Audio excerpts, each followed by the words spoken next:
ഹരിനാരായണ ഗോവിന്ദ ജയനാരായണ ഗോവിന്ദ നീരദ വിഗ്രഹ ഗോവിന്ദ ക്ഷീരാബ്ദീശ്വര ഗോവിന്ദ ഗോവിന്ദ ജയ ഗോവിന്ദ ഗോവിന്ദ ജയ ഗോവിന്ദ. മൂന്നാമത്തെ ദിവസം യുദ്ധം തുടങ്ങിയായി. ഭീഷ്മർ നേരത്തെ തന്നെ പോർക്കളത്തിലെത്തി.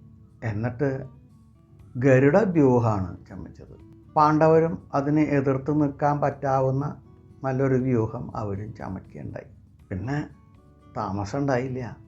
കഴിഞ്ഞ 2 ദിവസത്തേക്കാൾ ശക്തിയായിട്ടുള്ള യുദ്ധമാണ് ആരംഭിച്ചത്.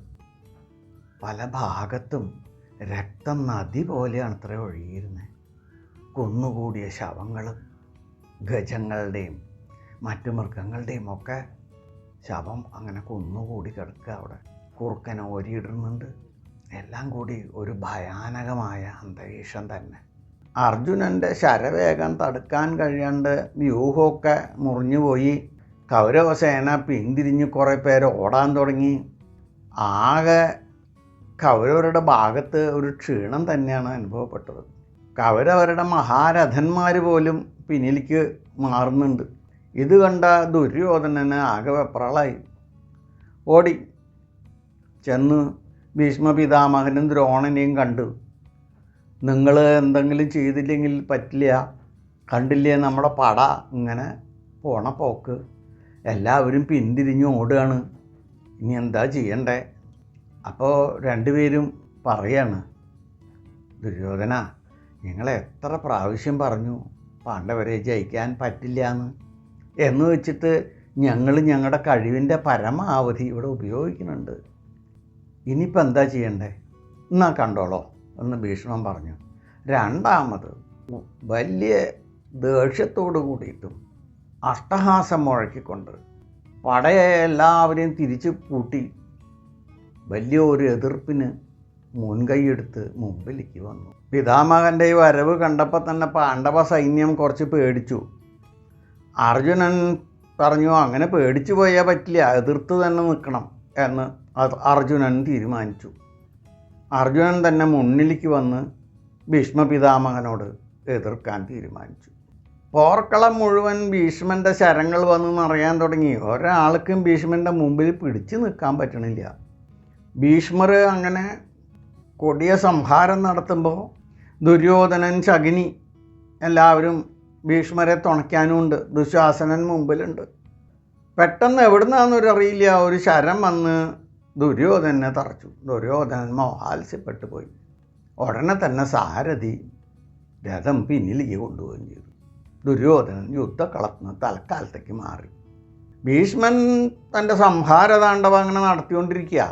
ഇതിൻ്റെ ഇടയ്ക്ക് ശക്തി കുറഞ്ഞ ചില അമ്പുകൾ ഭഗവാന്റെ മേത്തേക്ക് വിടും. ഇതിനു മുമ്പും അങ്ങനെയൊക്കെ ചെയ്തു. ചോരയെ കൊലിച്ചു ഭഗവാൻ ചിരിച്ചവിടെ ഇരുന്നുള്ളൂ. എല്ലാ ഭാഗത്തേക്കും ആളുകളെ നശിപ്പിക്കുന്നുണ്ട്. അതിൻ്റെ കൂടെ ഇടയ്ക്കിടയ്ക്ക് ഭഗവാനെ അലോരസപ്പെടുത്താൻ വേണ്ടി ചില അമ്പുകൾ അങ്ങോട്ട് വായിക്കും. ഭീഷ്മൻ്റെ ഈ താണ്ഡവത്തിൽ പാണ്ഡവ സൈന്യം സന്ധിക്ക് മുമ്പ് തന്നെ തീരുന്നാണ് തോന്നണം. അത്രയ്ക്ക് വലിയ താണ്ഡവമാണ് ഭീഷ്മൻ അവിടെ കിടന്ന് ആടുന്നത്. ഭഗവാന്റെ മുഖഭാവം മാറാൻ തുടങ്ങി. കണ്ണ് കലങ്ങി വിറച്ചു. താമസം ഉണ്ടായില്ല. പോർക്കളത്തിൽ കാർമേഘ സ്ഫോടനാണോ എന്ന് തോന്നിക്കുമാറ് അതിഭയങ്കരമായൊരു ശബ്ദം. അതങ്ങോട്ട് കഴിഞ്ഞപ്പോഴേക്കും അവിടെ ഒരു പ്രകാശധാര പറക്കാൻ തുടങ്ങി. വായുവേഗത്തിൽ തിരിഞ്ഞും കൊണ്ട് ഭഗവാന്റെ സുദർശന ചക്രം അതാ വരുന്നു.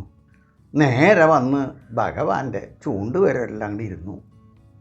അതങ്ങോട്ട് കിട്ടിയോട് കൂടിയിട്ട് ഭഗവാൻ അങ്ങോട്ട് മാറി തേരിന്ന് ചാടി ഇറങ്ങി ഭീഷ്മനെ നോക്കി ഓടാൻ തുടങ്ങി.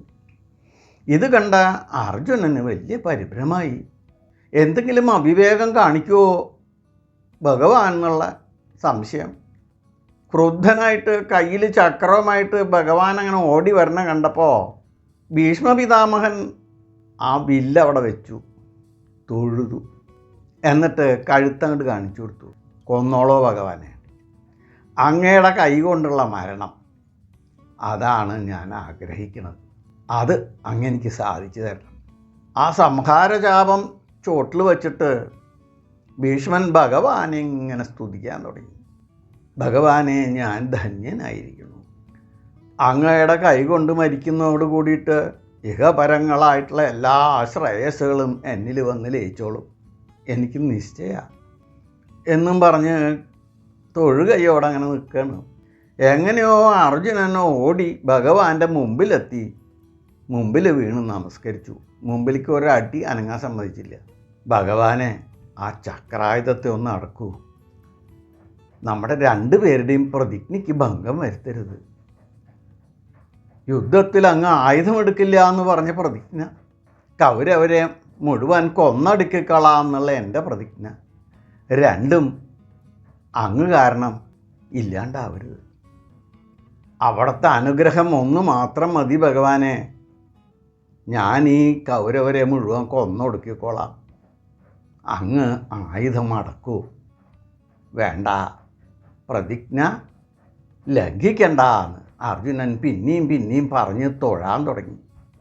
ഭഗവാന്റെ കോപം പതുക്കെ പതുക്കെ പതുക്കെ തണുത്തു. ചക്രായുധം കയ്യിൽ കാണാണ്ടായി. അത് ഒരവ്യക്തതയിലേക്ക് അങ്ങോട്ട് മറിയുകയും ചെയ്തു. പിന്നെയും ആദിത്യൻ അസ്തമിക്കുന്നത് വരെ നല്ല ശക്തിയായ യുദ്ധം തന്നെയാണ് നടന്നുകൊണ്ടിരുന്നത്. ആദിത്യൻ അസ്തമിച്ചപ്പോൾ ഇരുഭാഗങ്ങളും യുദ്ധം നിർത്തി പഴയ പോലെ അവരവരുടെ ശിബിരങ്ങളിലേക്ക് മടങ്ങി. ഈ 3-ാം ദിവസത്തെ യുദ്ധത്തിനെ പറ്റി നമ്മൾ അവതരിക്കുകയാണെങ്കിൽ അർജുനൻ കാരണം കൗരവ പടയുടെ നല്ലൊരു ഭാഗം നശിച്ചിരിക്കുന്നു. ഭീഷ്മപിതാമഹൻ്റെ താണ്ഡവം കാരണം പാണ്ഡവ പടയിലും നല്ല നാശനഷ്ടം സംഭവിച്ചിട്ടുണ്ട്. ഒന്ന് പറഞ്ഞാൽ 2 പേർക്കും തുല്യമായ നാശനഷ്ടം ഉണ്ടായി ഈ 3-ാം ദിവസം എന്ന് പറയേണ്ടിയിരിക്കുന്നു. ഭഗവാനെ, എല്ലാവർക്കും ക്ഷേമവും ഐശ്വര്യവും നൽകി കാത്ത് രക്ഷിക്കണേ എന്ന് പ്രാർത്ഥിച്ചുകൊണ്ട് ലോക സമസ്ത സുഖിനോ ഭവന്തു.